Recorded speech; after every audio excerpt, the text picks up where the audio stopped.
राधे राधे दर्शकों, मैं साक्षी ठाकुर बहुत बहुत स्वागत करती हूँ आपका इस बेहद खास प्रोग्राम का नाम है क्या कहते हैं आपके सितारे। तो दर्शकों, आपकी बड़ी बड़ी समस्याओं के छोटे छोटे उपाय लेकर हम लोग रोज आपसे मिलते हैं, आपके जीवन से जुड़ी हर समस्या का समाधान करते हैं, आपकी लाइफ में चेंज दिखना चाहते हैं।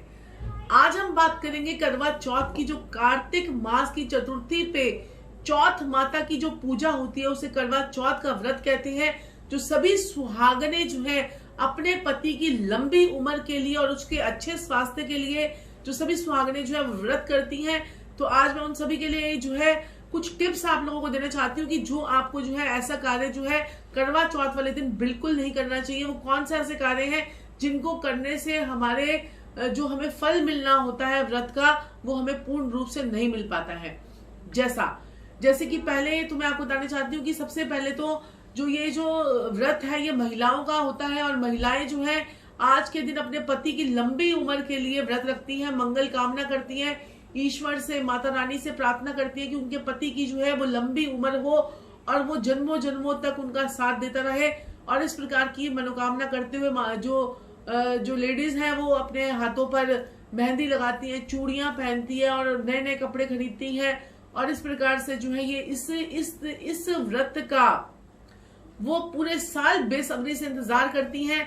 और जो है इस व्रत पर वो जो है पार्लर में जा जाके अच्छी तरीके से जो है पहले से ही तैयारियां शुरू कर देती हैं। अब मैं आपको बताऊंगी जो आप करते हैं वो तो आपको करते रहना है, लेकिन कौन सी ऐसी गलतियां हैं जो आप करते हैं और उससे आपको व्रत का पूरा प्रभाव जो है, पूरा इफेक्ट जो है वो नहीं मिल पाता है।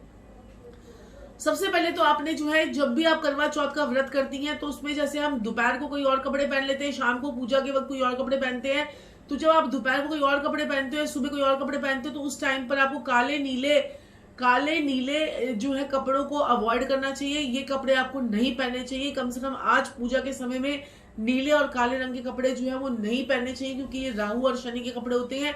और जो है ये आज मंगल कार्य के लिए आप कर रही हैं, मंगल कामना के लिए व्रत करनी है, तो ये आप जो है जरूर जो है अवॉइड करने चाहिए आपको ये चीज। सिलाई कटाई और बुनाई का काम जो है वो आज को आपको नहीं करना चाहिए। आपको पता ही है कि जो है चाकू को भी हम यूज करते हैं, हम जो है सुई धागे को भी यूज नहीं करते, क्योंकि जो आप वो कथा सुनते हैं तो उसमें कहते हैं ना कि जो रानी थी वो जो है वो दासी बन गई, दासी थी वो रानी बन गई। तो वैसे ही उसी प्रकार से हमारे जीवन में कष्ट आने शुरू हो जाते हैं। हमारे पति की जो उम्र होती है उस पर जो है विपत्ति आने के चांसेस जो है वो बनते हैं। तीसरी चीज जो बड़ी इंपॉर्टेंट है, किसी को भी भला बुरा मत कहिए। आपकी सास आपको दे रही है, नहीं दे रही है, आपने नंद को देना है, खुश होकर दीजिए। मैं आपको सही बता रही हूँ और सही सलाह दे रही हूँ। लोग क्या करते हैं कि हाय इसको देना पड़ेगा, हाय उसको देना पड़ेगा, ये करना पड़ेगा।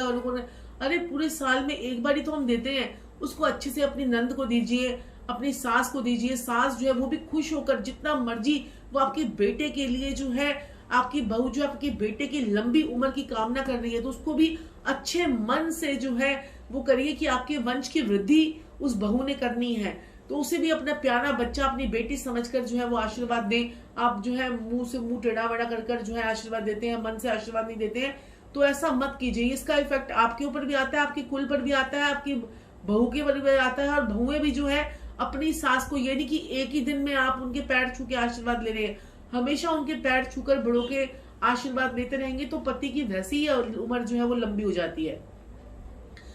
और यहाँ पर क्या होता है कि कई बार हम चूड़ियां पहनते पहनते टूट जाती है, तो ऐसे अपशकुन मत समझिए उसको जाकर जल प्रवाह कर दीजिए, किसी पेड़ के नीचे जाकर उसे रख दीजिए, डस्टबिन में उसको फेंकने की कोशिश ना करें। चूड़ियां जो आपकी टूट जाती है, कोई ऐसे सामान जो हमारी जो सुहाग की सामग्री होती है वो गिर जाती है इस प्रकार से, तो वह हम ना करें।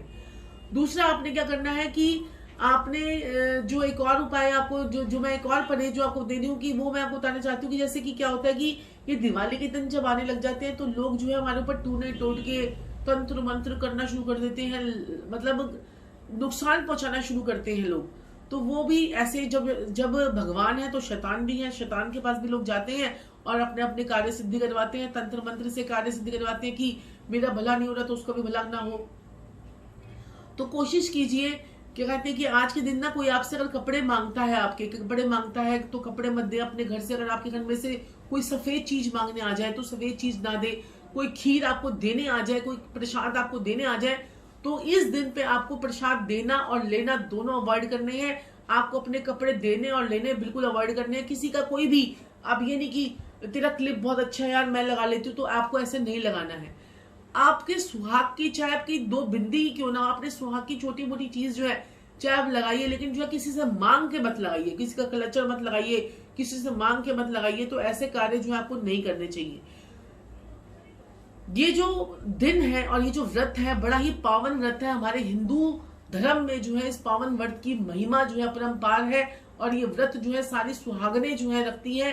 और इस दिन जो है आपको कलेश जो है वो बिल्कुल नहीं करना चाहिए, अपने पति के साथ लड़ाई झगड़ा नहीं करना चाहिए, और दूसरे औरतों की बुराइयां नहीं करनी चाहिए। वो अरे इसने तो ये कपड़े पहन रखे हैं, वो देखो वो आ गई, उसने आप पहले तो कभी कपड़े नहीं पहने, ये जरूर इसने मांग के लिए होगी साड़ी। ऐसी गंदी गंदी बातें, ऐसे मन में बुरे विचार लोगों के लिए, सुहागनों के लिए मत लेकर आइए।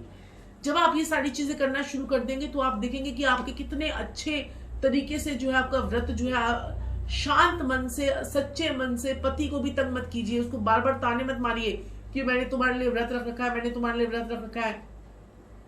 ऐसा भी कार्य जो है वो मत कीजिए। और जो सुहागने हैं, इस दिन आप कोशिश कीजिए कि माँ गौरी को एक ऐसा छोटा सा प्रसाद जो है आपने जो है घी का भोग माँ गौरी को जो है आपने सुबह उठते ही जो है वो लगा कर आना है। और हल्दी से जो है आपने शिव जी जी के ऊपर थोड़ी सी एक चुटकी हल्दी जो है आपने जो है चढ़ानी है। और माँ गौरी के आगे देसी घी का थोड़ा सा, चाहे आप फॉइल पेपर में ले जाइए, चाहे आप कटोरी में ले जाइए, चाहे आप प्लास्टिक के बाउल में ले जाइए, माँ गौरी को देसी घी जरूर अर्पित कीजिए। इससे भी आपके जीवन में चमत्कार आपको देखने को मिलेगा। कि छोटा सा उपाय है लेकिन बहुत ही चमत्कारी है, ये बहुत ही चमत्कारी उपाय है। ये करके देखिए, आपके जीवन में चमत्कार आना शुरू हो जाएगा। मैं साक्षी ठाकुर अपनी वाणी को यही विराम दूंगी। तब तक के लिए राधे राधे। है कोई समस्या और नहीं मिल पा रहा है उससे छुटकारा। आपकी कुंडली का हर ग्रह कुछ कहता है, हर भाव कुछ कहता है। आपकी कुंडली जो है वो बोलती है। अगर आपकी कुंडली में भी कोई समस्या है और आप उसका समाधान चाहते हैं, आपके जीवन में आपको सफलता नहीं मिल पा रही है, आपके जीवन में जो है निराशा ही निराशा है, तो आप देखें, और आपकी पति पत्नी के आपस में नहीं बन पा रही है, तो देखिए आपके कुंडली का 7वां घर क्या कहता है, 7वां घर के कारक क्या कहते हैं, 7वें घर में बैठी हुई राशि क्या कहती है, उस पर पड़ती हुई दृष्टियां क्या कहती हैं। तो इन सब चीजों के एनालाइजेशन के लिए आपकी महादशा क्या कहती है, आपका अष्टक वर्ग क्या कहता है, हर चीज का समाधान बताते हैं आदित्य परिवार में, आदित्य कुंडली में। तो अगर आपके जीवन में भी कोई समस्या है तो समाधान है हमारे पास।